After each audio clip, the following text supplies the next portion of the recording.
But okay, now we're done with that. We're gonna start on Silver Elite by Dani Francis. And this was a book of the month book. If you can't tell by the little book of the month symbol up here. But it's a special edition because it has I love books that have the painted edges. I think it's so cool. I don't know, I've seen some videos on like Instagram and stuff of people that will paint like on really thick fantasy books like The Hobbit or Lord of the Rings or whatever, and they'll paint like literal like landscapes and like little people and all that stuff. So when it's like closed like this, you can see it's like a whole thing, and then in the videos it's really satisfying because then they like crack it and it's like ASMR. Okay, anyways, here we go. I'm gonna take the dust jacket off like I usually do. So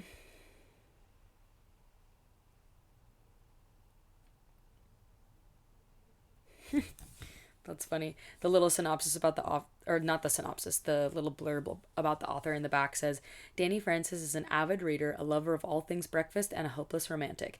When she is not creating high-stakes fantasy worlds and complex characters, you can find her spending time with family or trying to figure out why the printer never works. So funny. Okay, so this book is the first book in a dystopian romance series. Psychic gifts are a death sentence, and there are rules to survival. Trust no one, lie to everyone, and whatever you do, don't fall for your greatest enemy. Sounds interesting. Okay, let's do it. Silver Elite.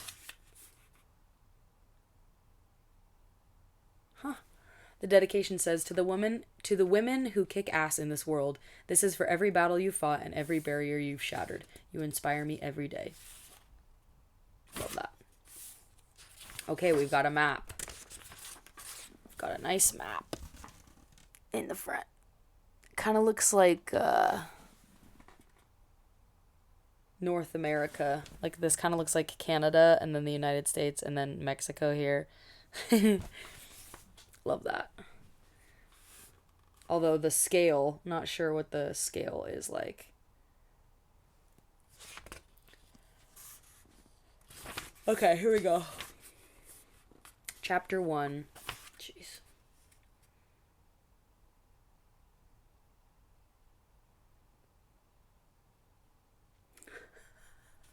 That is so real. That was a crazy start. The first line says, I grew up in pure, unceasing, suffocating darkness. And then she says that her uncle smuggled her out of the city, took her to the Blacklands, which is a forest of perpetual darkness, basically. And she's talking about finding skeletons and all these things. And now, she spent 3 years in the Blacklands when she was young. So she's kind of like not immune, but like so used to fear that she doesn't really fear much anymore. And she says, when you're petrified on a daily basis as a child, there aren't many things left to fear as an adult, except perhaps awkward conversations. I love that. That's actually so funny.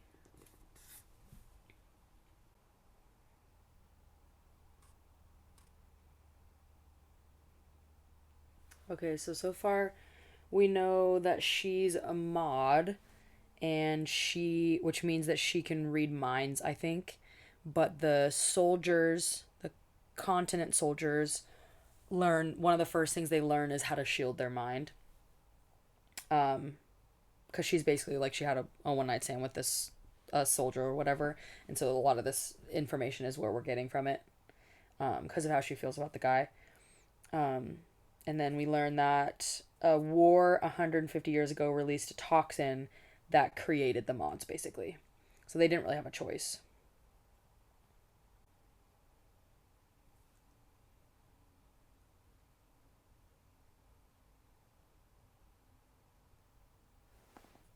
Oh my gosh.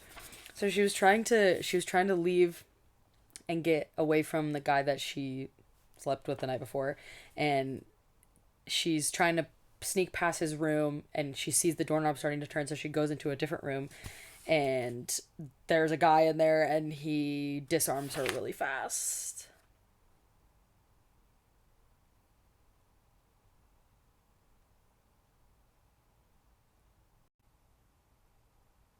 And the guy is very attractive. Inconceivably attractive is what she says.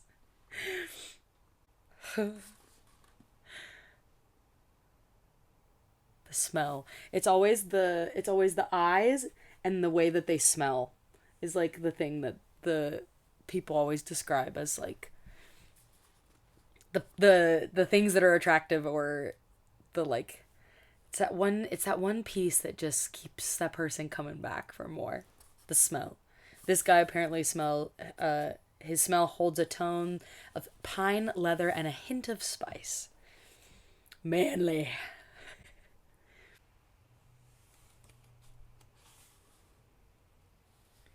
Okay, I'm looking at the map because she's mentioning places now. So there's different wards and okay, coast and stuff. Blacklands is in the middle. Okay, great. So there's modifieds, there's primes, which I don't really know what a prime is yet, and then there's like soldiers and civilians. His chuckle tickles my shoulder blades.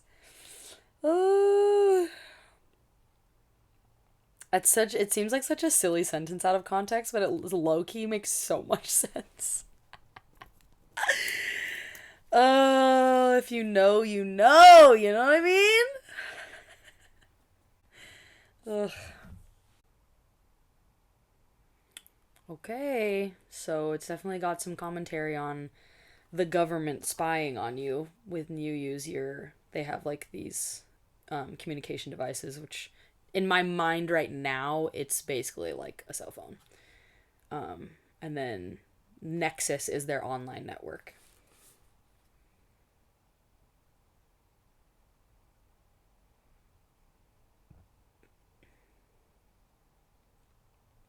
Dang. And the company is what they must be like the government basically has to approve like melodies for songs and stuff. All media needs to be run by them before it's released to the citizenry. Okay, so we've got a little bit of swearing. We've got some at least suggestive things in terms of intimate things. Nothing explicit, but just suggestive.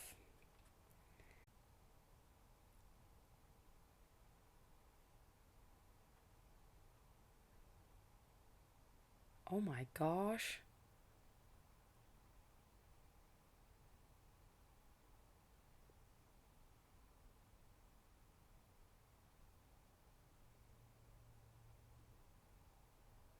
So it seems like the general is like general with a capital G is like the ruler of all of the place, I think.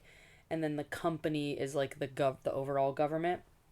But loyalty to the general is apparently rewarded, and there's primes who I think are just like regular people that can't mind read.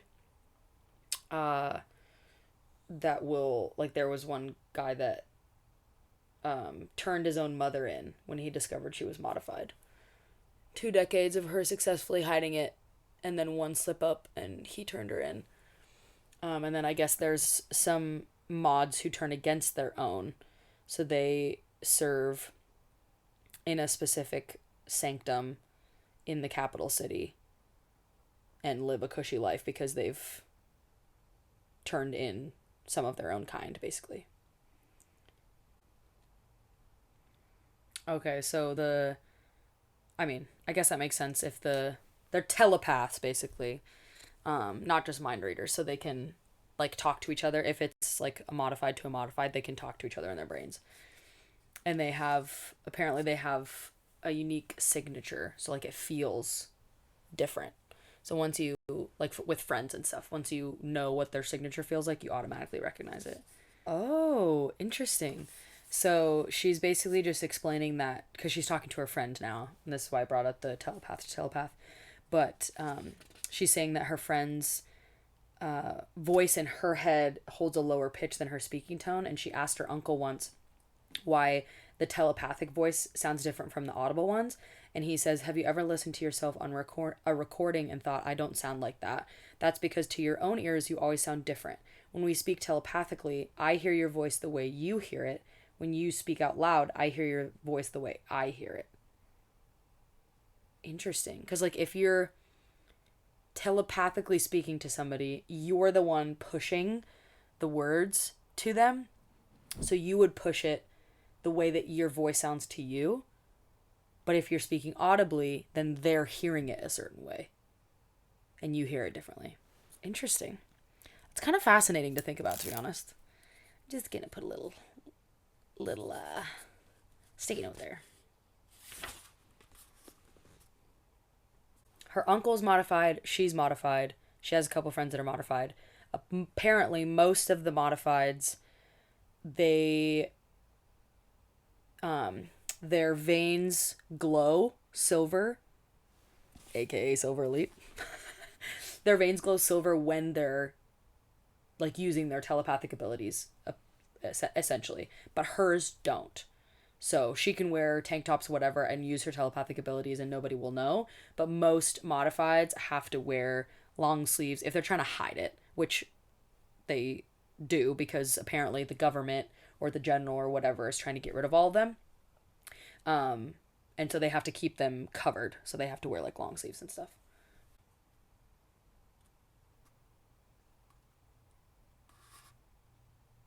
Oh no.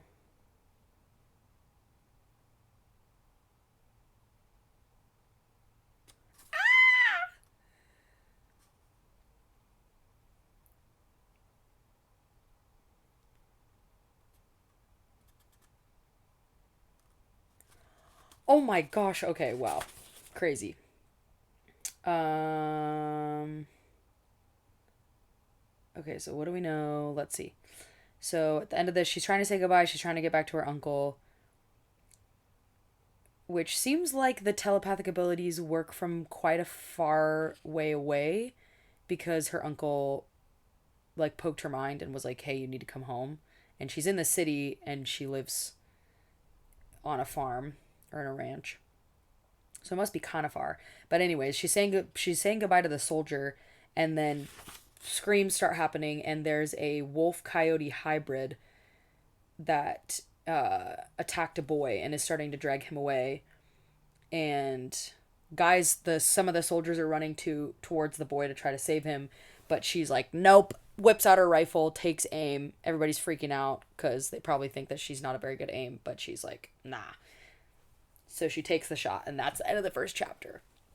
So far, enjoying it. Chapter 1, pretty good. Here we go. Chapter 2.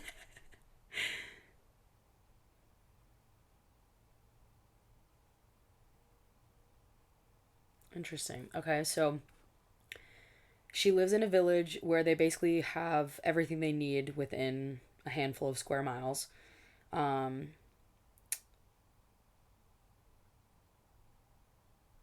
Their village is policed by soldiers and run by controllers. The controllers answer to the ward chairman, who answers to General Merrick Redden, our benevolent leader, is what she says, which I feel like is pretty sarcastic. Redden's company is a highly efficient military machine. Okay, so the company is not the government, it's his military machine, basically, or the military.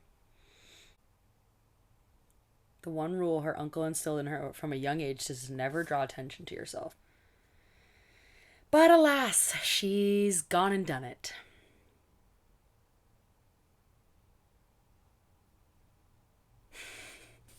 And she says apparently this soldier serves in the copper unit. And they have like different rankings of the units, and the silver block is the where all the elite soldiers go, and he's in the copper. So she says, I could outshoot a copper guy with my eyes closed.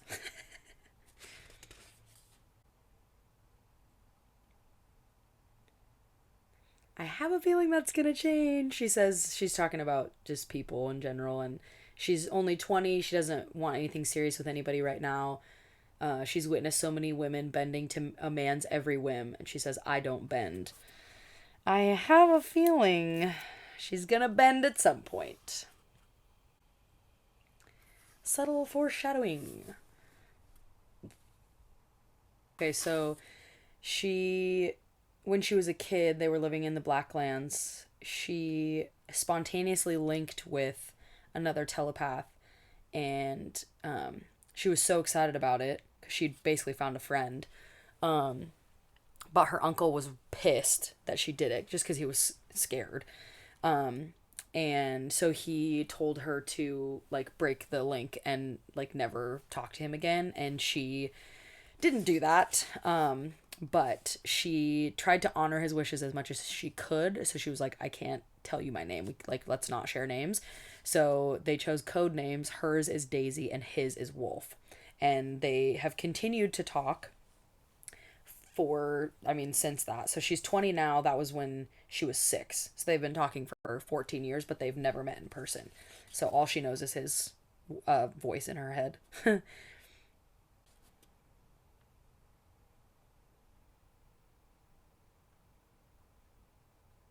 Dang.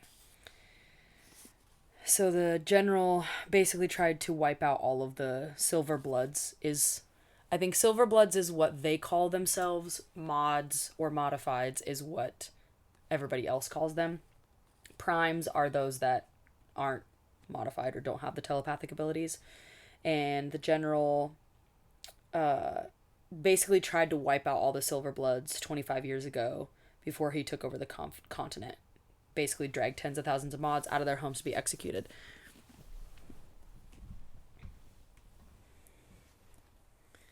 And that was kind of his way of taking over the continent with the coup. So then there's an uprising, which is the people that are trying to work against the general, essentially. And her uncle was working for the uprising under an alias.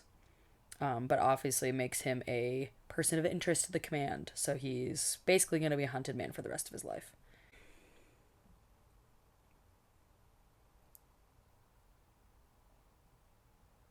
It's one of those things. This is one of the reasons why I love fantasy, because it's a lot of world building at the beginning, and you're learning so much about the different people and the factions and the land and the history and the ruling forces and all the different things.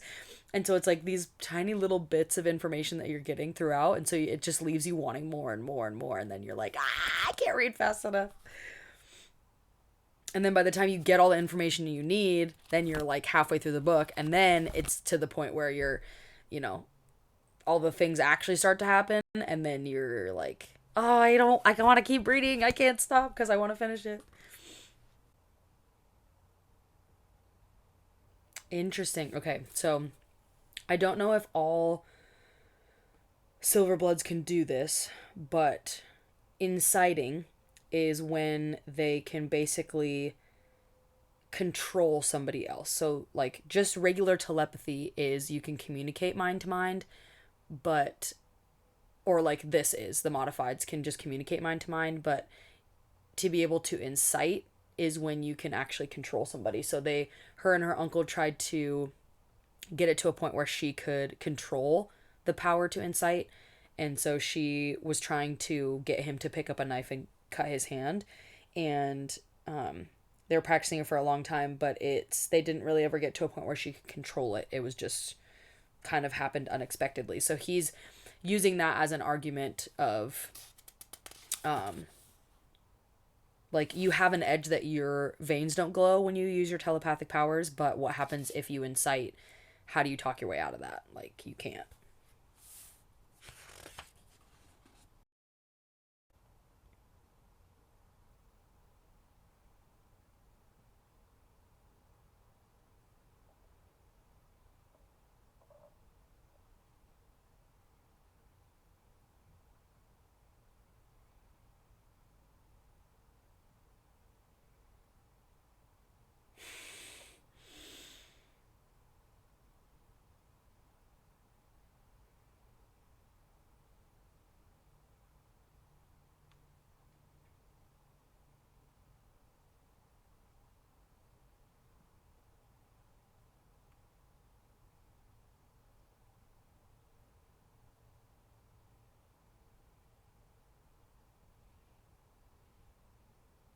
Okay.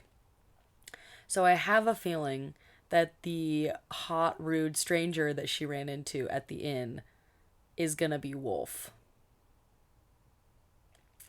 And Wolf is the guy that she has had the telepathic link with for 14 years.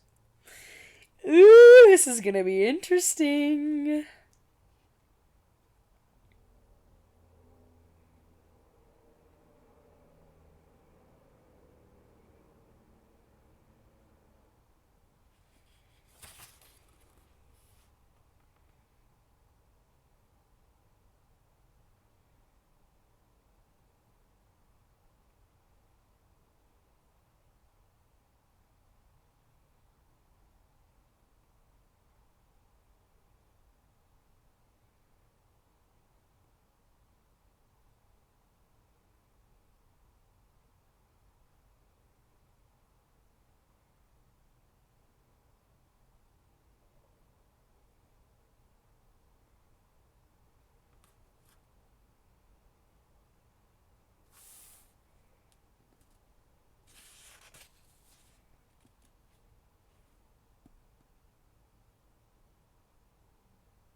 Oh my gosh. I can understand a little bit of stubborn like resistance to orders. But at the same time, there's a line between stupidity and wisdom. Cuz she's out fixing their fence at the ranch, and her uncle links with her and says don't come back to the house. Command is here. And she's like, "Are you okay? I'm coming back." He's like, "No, don't come back." And she's like, "I'm going back." Uh,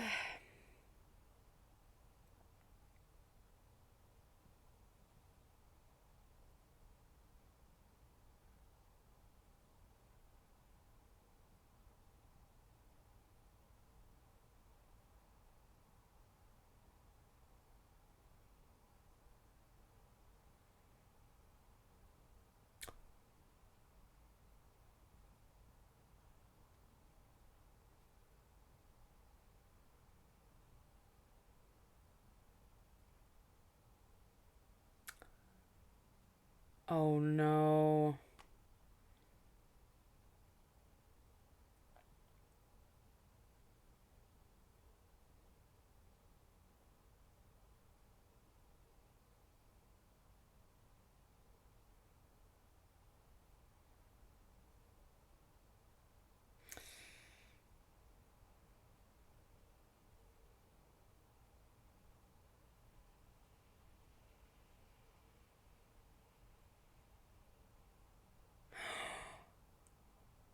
Oh no. Oh no. That was the end of the chapter. Dang it. Okay, so they showed up at their ranch. It was five guys, an officer, and some soldiers. One of the soldiers is the guy that she slept with the night before. They came to watch her shoot because she made that impressive shot in the square saving that boy, which made them suspicious and unsure. And then somehow they found out that her uncle was Julian Ash, which was his alias for the uprising. And so she goes back to the house and she's like spying on them basically from up above. And they have a gun pointed at his head. And she says, "What do I do?" Because she's like, "I can't shoot all of them without at least one of them putting a bullet in his head." And so he tells her to go turn around and go find Griff. He'll take care of you, which we don't know who Griff is yet. And then she says, "Do they know that you're Julian Ash?" He says, "Yes." And then it says the last thing he says, that's the last thing he says before they throw him into the back of a vehicle and drive away. And that was the end of the chapter. Ah. Okay, let me see how long chapter 3 is. Okay. One more chapter.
Oh.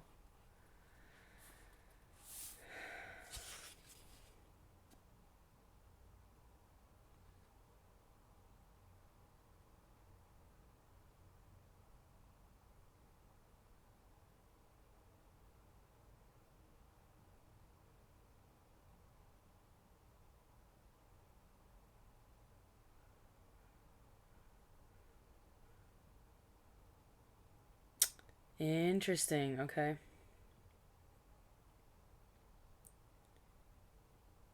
Okay, so there was a man, President Severn, who ruled before General Redden, and he was a modified, and he believed they were a superior new race.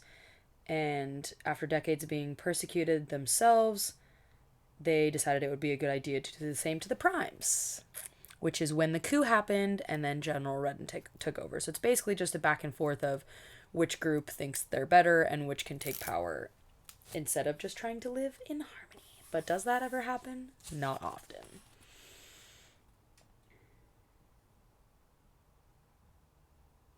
Okay, so Griff is Tana's dad, and Tana is one of her friends. He's not modified, but his daughter is, and he's loyal to the network.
Okay, so Griff is telling her that she should escape and run, but she's saying, absolutely not, I'm going to the city to rescue him. But Griff says he's being taken to the point where he's going to face the tribunal, which the tribunal is the only system of justice on the continent. And it's basically just a small group of men and women who decide the fate of anyone accused. And it's corrupted, of course. So.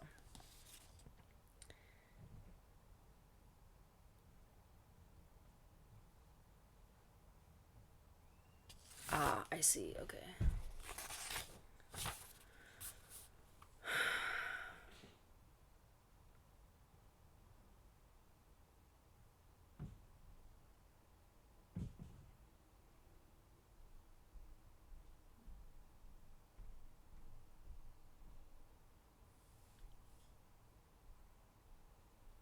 Dang.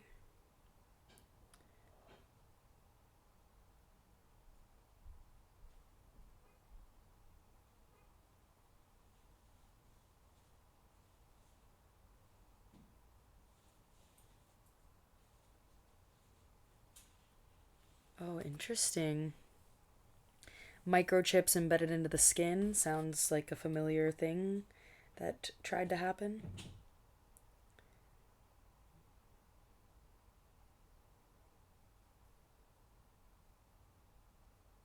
Geez, it's a lot of security.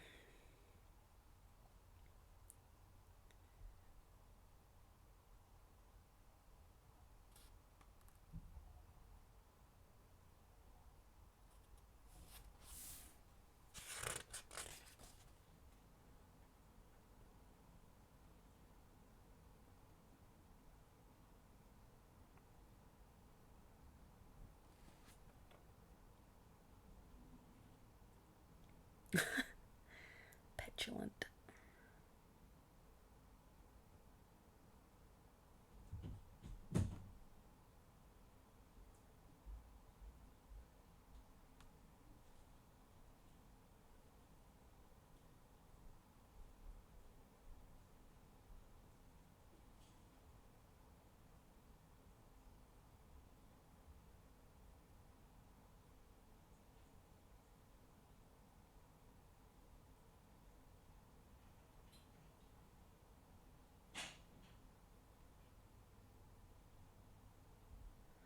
Interesting. Okay. She's going back in time and explaining the first time that her and Uncle Jim linked telepathically, and he was trying to explain how it helps if you can imagine it in your mind. And he was explaining to her that his shield, he has a shield that stops her from seeing in, and he says, it looks like a metal wall, doesn't it? Thick steel. And then she continues and says, there's gold sparkles floating in the air. It's pretty. And I think that really took him off guard. And I wonder if that's a personal thing to her, or if it's something about her gift that's different than other modifieds.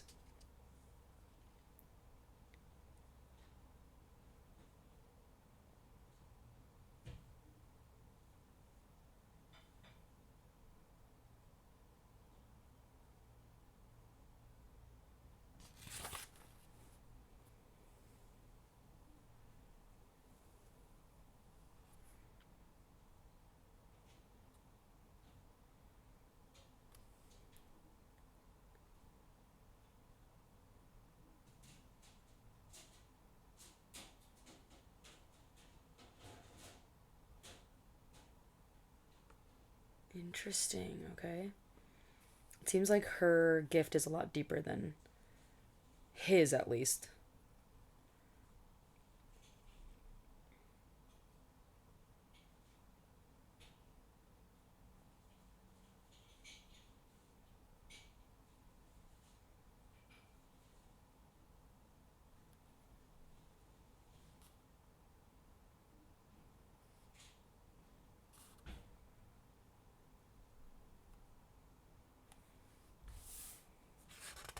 And she did it on her first try, so he's obviously impressed but afraid for her, because that's means that her power is probably more intense or better than a lot of the other ones, which makes her more dangerous, which makes it more likely that they'd want to kill her.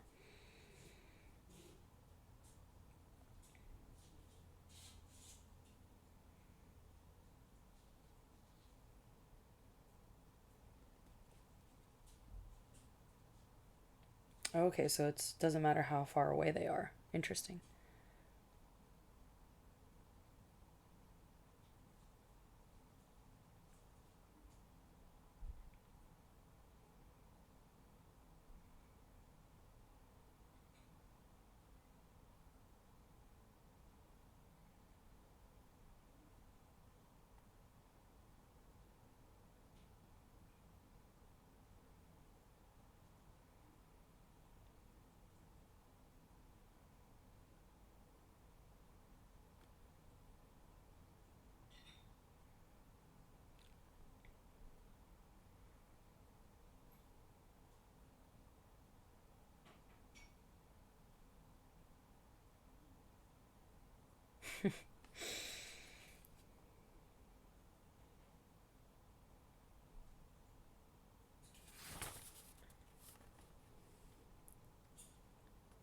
Uh oh.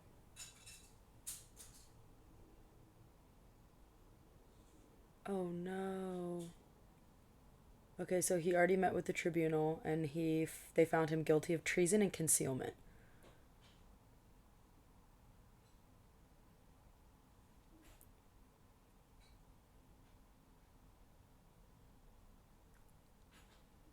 Oh my gosh.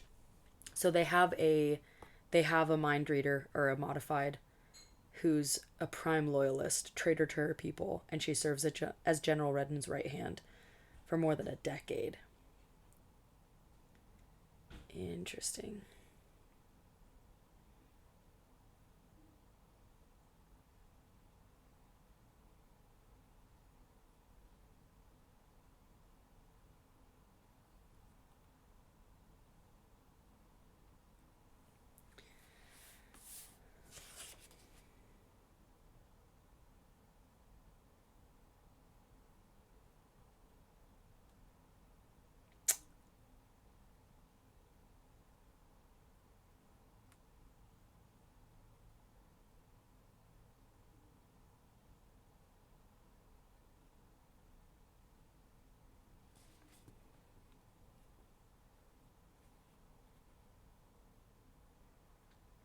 So his execution is scheduled for the morning after, and she's like, okay, so the uprising is gonna schedule or is gonna do a try to rescue him, and they're like, no.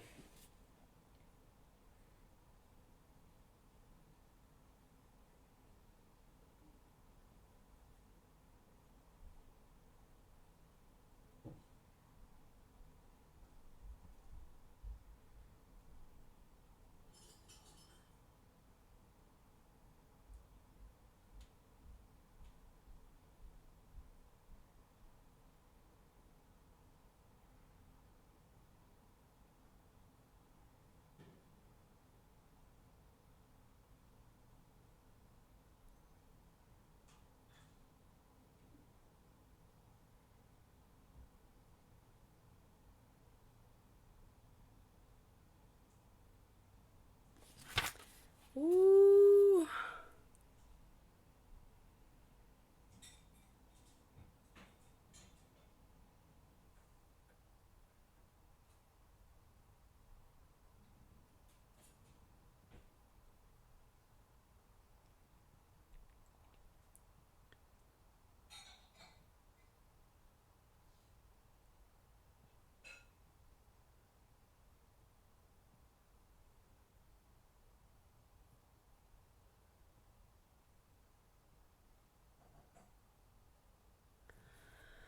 Ooh, okay. So the uprising is not gonna try to save him from execution because he's not the asset that they're most worried about. It's her. So they're trying to protect her basically. But she, of course, it's her uncle. She doesn't want him to die. And so she's in her mind like, okay, I have to figure out a way in the next 12 hours to save him. So, and that's where we're leaving off. So we're 40 pages in, read 3 chapters. Honestly, loving it. I'm excited to continue to read next week. So I'm going to wrap up here. If you guys have any questions or want to see me do anything else, let me know. And I will see you guys next week at 10 a.m. on Monday. Bye.